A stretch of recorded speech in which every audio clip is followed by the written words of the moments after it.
Irmãos, queridas irmãs, então esse vídeo é de número 71, nós estamos esmiuçando essa página aqui. Então nós estamos tratando a respeito do reflexo dos atos que nós praticamos aqui no corpo físico. Tudo reflete na matéria física, uma vez que tudo que nós, almas, tudo que nós, espírito, praticamos, tanto de bom quanto de ruim, fica impresso no nosso perispírito. E é natural que ao reencarnar, nós, aqui no corpo físico, passamos a ser vistos pela sociedade conforme o nosso perispírito. Vamos simplificar. O perispírito na condição de modelador da forma. É lógico que não é o que eu estou dizendo aqui agora. Mas se você deseja conhecer o teu perispírito, vai para frente do espelho. Procura um espelho. O teu corpo físico e os teus sentimentos é o reflexo do teu perispírito. Simplificando, né? Não é assim, mas simplificando. Gostarias de saber que foi e que você fez em existências passadas? Conforme já dissemos em outros vídeos, anote em uma caderneta tudo de bom, tudo de ruim, que durante anos e mais anos, você à frente do espelho, ali todo dia consultando o espelho pelo menos 1 hora por dia. As coisas boas você anota em uma caderneta e as coisas ruins em outra caderneta. Mas seja honesto com você. Ou diz, mas você está dizendo, você tem feito isso? Eu tenho batalhado. Eu estou lutando. Sabe por que eu estou lutando? Porque eu aguento. Eu estou lutando porque eu aguento. Porque se eu não aguentasse, eu não estaria aqui. Pode ter certeza do que eu estou te dizendo. Então, hoje, o corpo físico é o xerox dos nossos atos passados. O nosso corpo físico é o xerox dos nossos atos passados. Agora vejamos. Perguntei à vó Leontina, a respeito das nossas provas e das nossas expiações. Então ela me disse que a nossa expiação começa a partir do momento que cometemos um ato, praticamos um ato, principalmente os atos negativos. Então, hoje, nós não estamos reparando, quitando, provando, expiando apenas os nossos atos das existências passadas, e sim atos desta existência também. Porque numa existência de 70, 80 anos aqui na Terra, é natural que cometamos, né? Que cometemos bastante coisas inadequadas aos desígnios de Deus. Então, a partir do momento que eu pratico um ato ruim, daquele momento em diante eu começo a expiar aquele ato nessa existência mesma, dando sequência na próxima existência. É preciso entender que nesta existência eu estou expiando atos de 4, 5, 10 existências anteriores, porque nós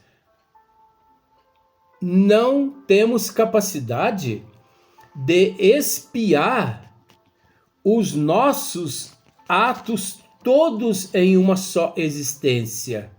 É interessante. Capacidade de nos acovardar, perdão do termo, capacidade de nos acovardar perante os desígnios de Deus, capacidade de prostituir, capacidade de beber, de fumar, de usar droga, de matar, de roubar, de trair o marido, de trair a esposa, de trair a sociedade. Capacidade essa nós temos. Mas depois, nesta existência, nós temos capacidade de cometer 1000 crimes se nós quisermos. Mas é interessante que depois, esses 1000 crimes praticados nessa existência, necessitaremos de umas 10 reencarnações futuras para poder quitar esses crimes todos. Por quê? Porque nós temos capacidade de praticar o crime, mas nós não temos capacidade de quitar aqueles crimes todos em 1, 2, 3, 4, 5, 6 existências. Olha a misericórdia do Pai. Deus é tão misericordioso que Ele mesmo, nessas condições, Ele nos concede esta gloriosa oportunidade de retornar ao corpo físico para nos redimirmos, para repararmos os nossos erros. Então ninguém evolui numa existência de 80, 90, 100 anos, ninguém evolui 100%. Ninguém ascende aos planos maiores numa existência de 100%. Numa existência 100%. Ninguém se transforma num Eurípides Barçanufo, num Bezerra de Menezes, num Chico Xavier, numa Madre Teresa de Calcutá, numa Irmã Dulce, num Papa Francisco, numa só existência. Ô Luiz, não. Como eles conseguiram? Eles não conseguiram numa só existência? Não. Um dia perguntaram para o Chico. O Chico deixou tanta história, né? Perguntaram para o Chico: Chico, quantos anos o senhor se preparou para esse trabalho que o senhor realizou aqui na Terra nesta atual existência? Ele já estava próximo ao desencarne dele, uns 5 anos antes de desencarnar. Ele falou: quantos anos? Deixa eu ver. Quantos anos? Para esta existência? Sim, para essa existência, Chico. 3.875 anos. Registra aí, meu bem. 3.875 anos. Ele veio se preparando. Então, durante 3.875 anos, ele se preparou. Você entendeu? Até chegar nesta existência e realizar o que ele realizou, fazer o que ele fez. Assim é Dr. Bezerra de Menezes. Há 2000 anos atrás, ele foi aquele cobrador de impostos, Zaqueu, Dr. Bezerra de Menezes. Você entendeu? Olha o professor Eurípides Barçanufo, Jean Gaspar Lavater, na Suíça. Tem outras existências dele, mas eu não vou dizer não. Anota aí, Jean Gaspar Lavater. Anota isso aí e depois você procura no Google. Jean Gaspar Lavater. Eu sei umas 10 reencarnações do professor Eurípides Barçanufo.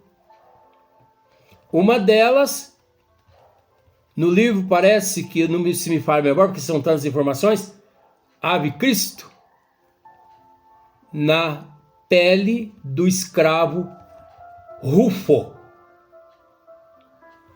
Quando o patrão dele pediu para ele abjurar o Cristo, ele disse não. E por mais que o patrão amava ele, mas o patrão dele era contra o cristianismo,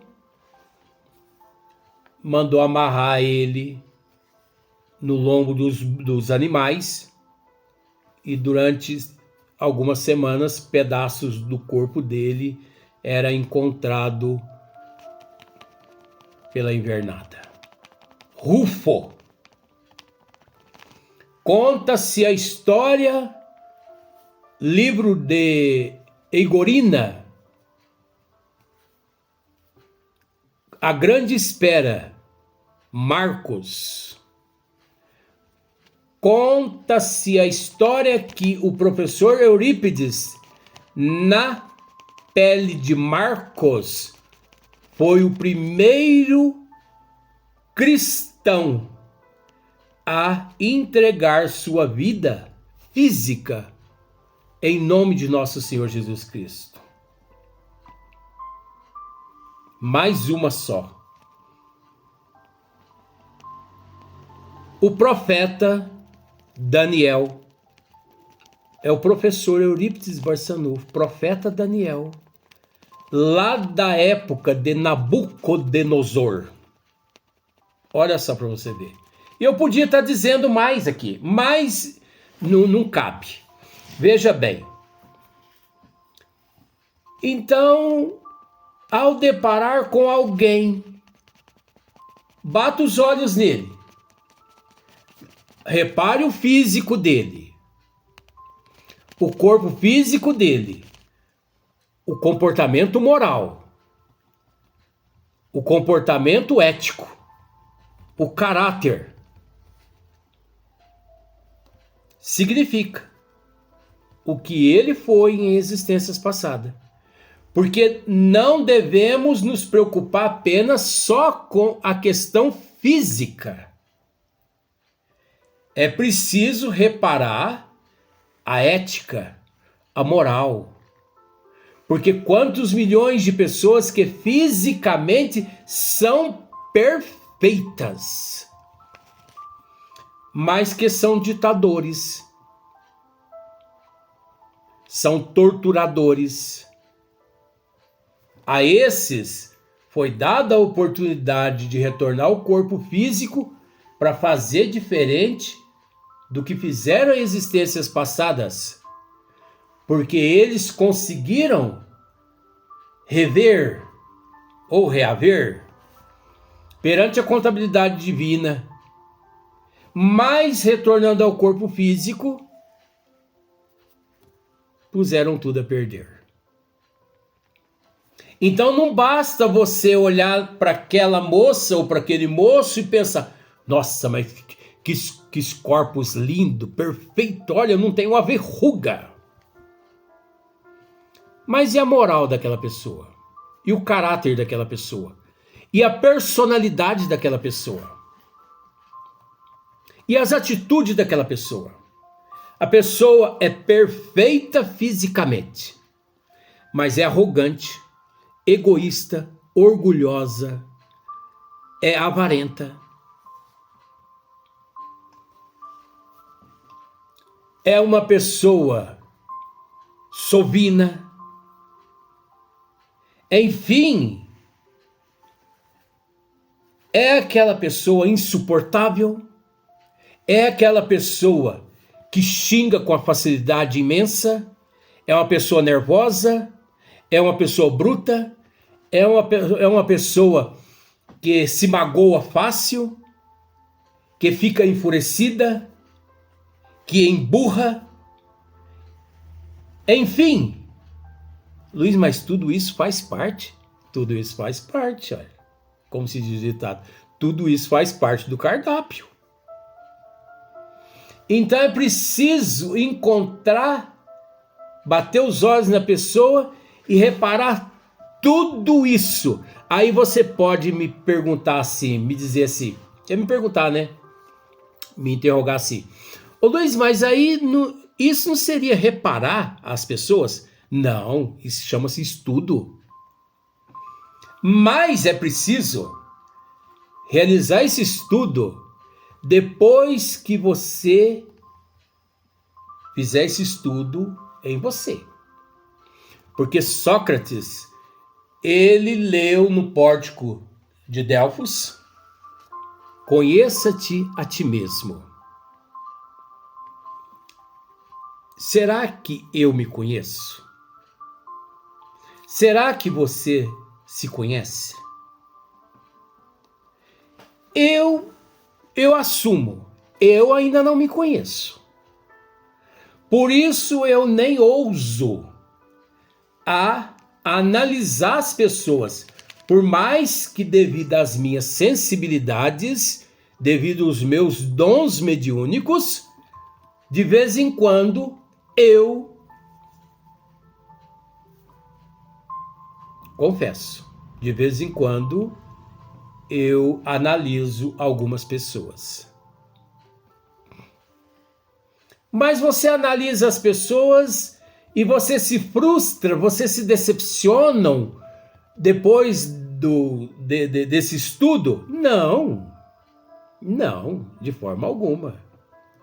Eu nem poderia me frustrar, me decepcionar. Por quê? Porque ninguém tem o direito de julgar ninguém. E isso é um estudo para você ver. É o caso aqui do nosso irmão. Ele se vendo naquele desespero tão grande por ele ter assinado, né, esse documento que significava uma sentença de morte de uma mulher, ele depois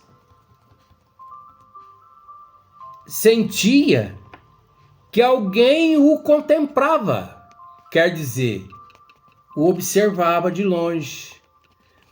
Mas por ser um ser redimido, por ser um ser evoluído, esse ser o contemplava com ternura, com amor, com tanta ternura e com tanto amor que ele não aguentou esse olhar de ternura, de amor.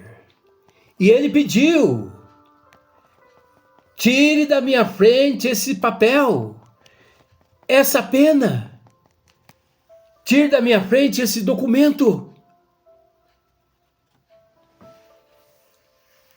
Conforme está escrito aqui, e que fique cego. Quer dizer, eu quero ficar cego, porque eu não aguento mais a presença desse ser com esse olhar de ternura, de amor.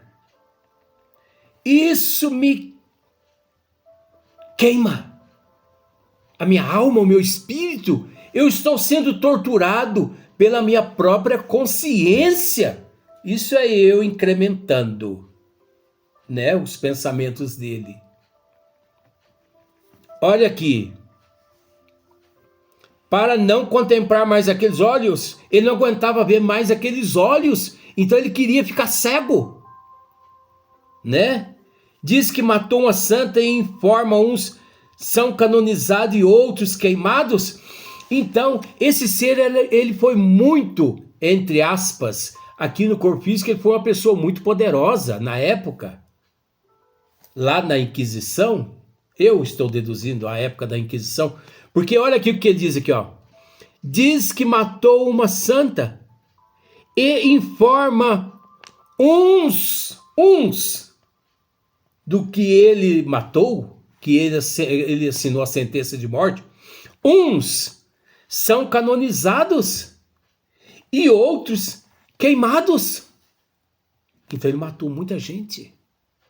Ele assinou muita sentença de morte. Mas ele não aguentava. Então ele pediu para nascer. Ele pediu para voltar sem, né? Pede-lhe e que cortem a mão que assinou a sentença. Então ele pede para que cortem a minha mão, essa mão que assinou essas sentenças. Retire esses olhos. Eu não aguento mais ver esse olhar de ternura. Isso me tortura. Aí, esses pedidos todos, o eu dele que faz esses pedidos. O eu, quando pede, imprime no perispírito. Na próxima existência, ele reencarna cego e ele reencarna também sem aquela mão.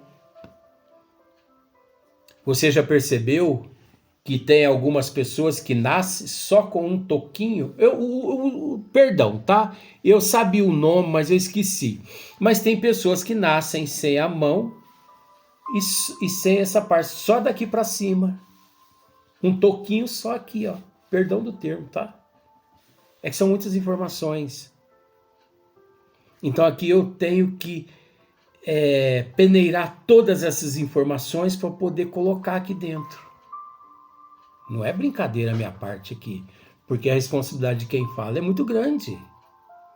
Então isso tudo é embasado na justiça de Deus, nos desígnios de Deus. Tudo que nós estamos dizendo aqui é embasado no Espiritismo, na doutrina dos Espíritos. Eu não posso usar esse tempo para falar besteira, porque depois eu vou retornar ao corpo físico com isso tudo impresso no meu perispírito, que vai refletir no meu corpo físico, e eu vou retornar aqui surdo, mudo, sem as pernas, sem os braços, porque nós somos responsáveis pelo que falamos, desejamos e pensamos, meu bem. Então olha só, a justiça de Deus. Aí você pode me dizer, mas isso é uma injustiça de Deus. É uma injustiça? Injustiça é o Deus de Dante, que você, depois que pratica tudo que você praticou, você vai ao confessionário, você mata, você rouba, você trai, você prostitui, você desgraça, perdão do termo, você desgraça com a vida de bem mundo aqui na terra. E você vai à igreja e ali, no confessionário, todos os teus pecados são absolvidos. Será que são mesmo? Você vai à igreja, você paga o dízimo, você, né? Enfim, você contribui e livra você de todos os pecados. Mas isso não é fato. Por que que isso não é fato? Porque isso é dogma. Dogma do catolicismo. Tanto é que quando você desencarna, crente que você será arrebatado ao céu, você de repente se vê lá no umbral. Aí você pergunta, mas o que é isso? Eu contribuí tanto para não vir parar no inferno? Porque na hora você pensa que é inferno. Tudo bem. Graças a Deus que existe o umbral. Gente, eu agradeço sempre a Deus pela existência do umbral. Sabe por quê? Porque o umbral, eu tenho certeza da imortalidade da alma. Eu tenho certeza da reencarnação.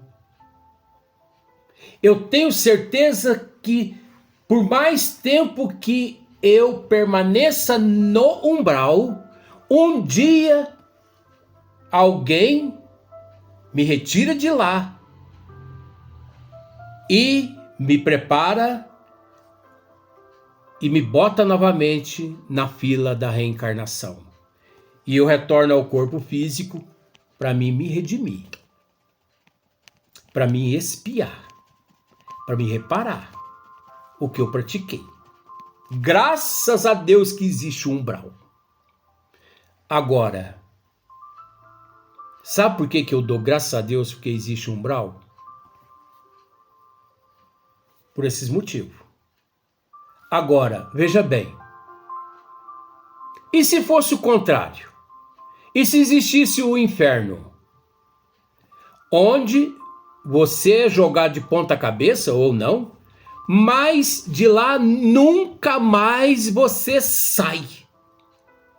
Se você põe a cabeça para fora daquele caldeirão dos infernos lá, Senhor, eu quero me redimir. O Senhor te pisa na cabeça. Que redimir o quê, senhor? Você está no inferno. Que pai é esse? Que você com fome pede pão. E ele te bota na tua boca uma brasa.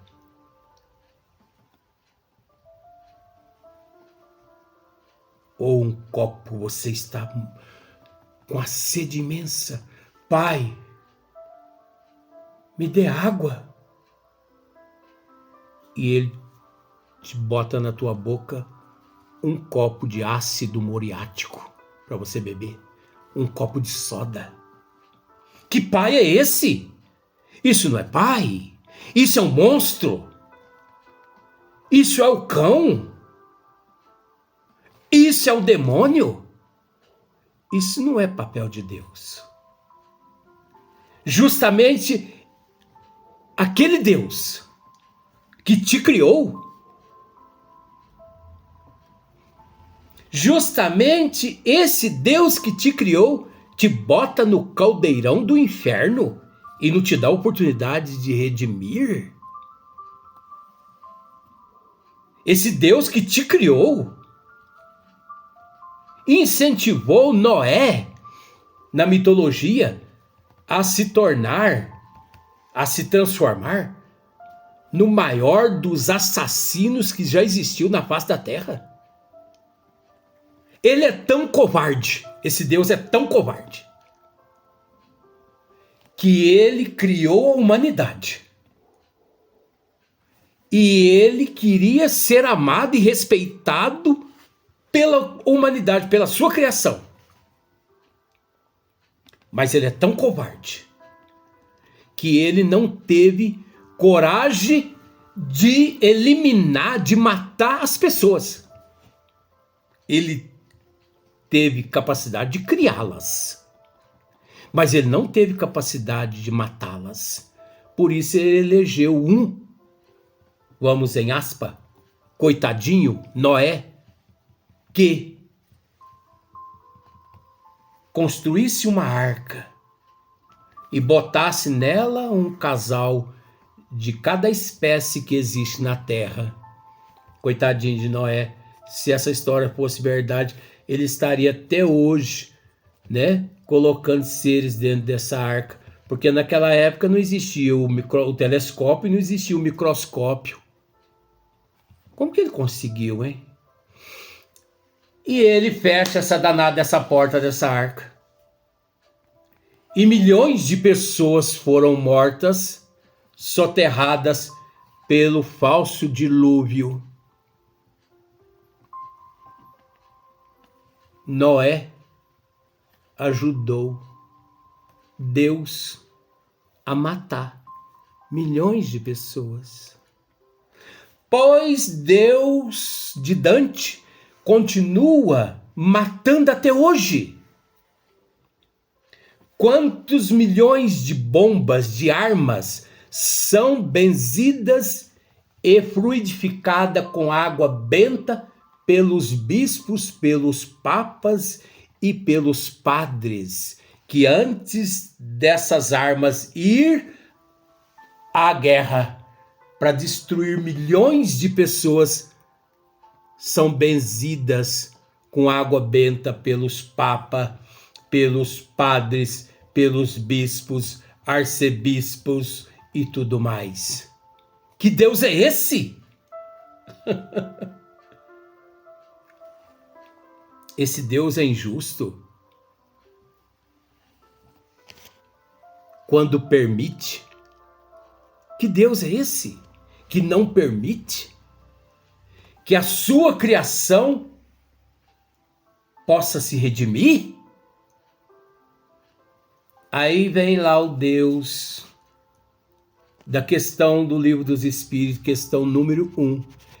Que é Deus? Não é quem é Deus. Que é Deus? Deus é a inteligência suprema.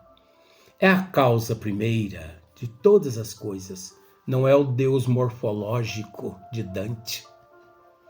Esse Deus, a inteligência suprema, a causa primeira de todas as coisas, esse é o verdadeiro Pai. Que, depois de milhões de crimes que praticamos, milhões, Ele ainda nos concede a oportunidade do arrependimento, do perdão e da reparação dos nossos atos. Nos concede a oportunidade da benevolência, da indulgência. Ele ainda, depois de milhões de crimes que praticamos, ele ainda designa um ser na condição de guia e de modelo qual nós devemos seguir, que é nosso Senhor Jesus Cristo.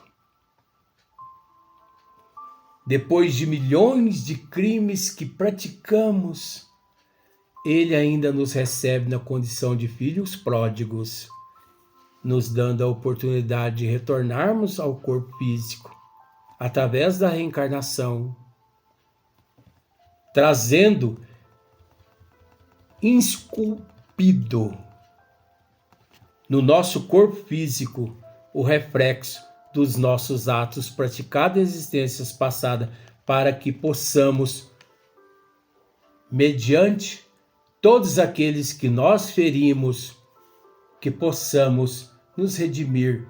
Perdoe-me, dai-me a oportunidade de reparar o erro que pratiquei contra você em existências passadas. Esse é o Deus de amor, e não o Deus morfológico de Dante. Não esse Deus carente de amor. Que Deus é esse? Carente de amor? Há aquela passagem que ele pede, se não me falha a memória, para Abraão, parece, não sei, é um ser bíblico aí. Se você realmente me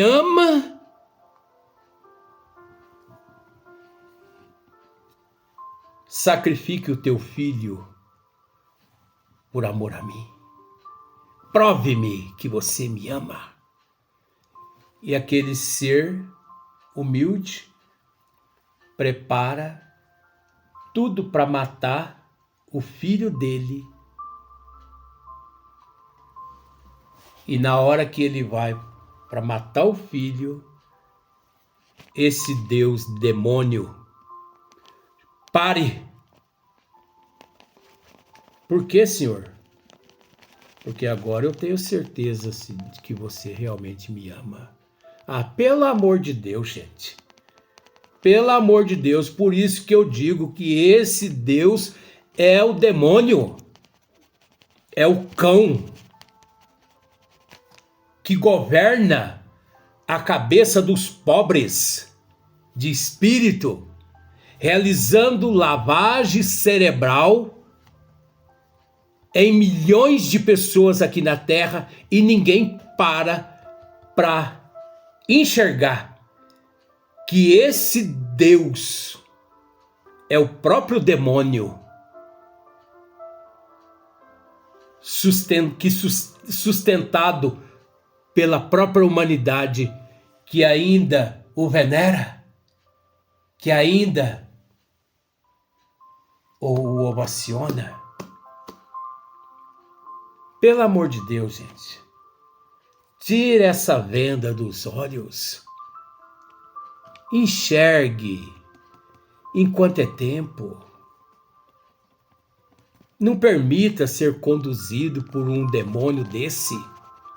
Raciocine, acorde enquanto é tempo.